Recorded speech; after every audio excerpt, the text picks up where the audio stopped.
What a fine day it is, isn't it everybody? To watch a tutorial video I mean.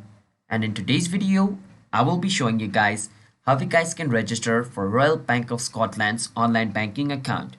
So the first step, you want to search for Royal Bank of Scotland login. And then at the bottom over here, click on register for digital banking. Now before moving forward from over here, I would like you guys to hit the like and subscribe to our YouTube channel app tutorial, and let's move forward. Now once you click on that, it's going to bring you to this website. Over here, click on register for digital banking over here by scrolling a bit down, alright?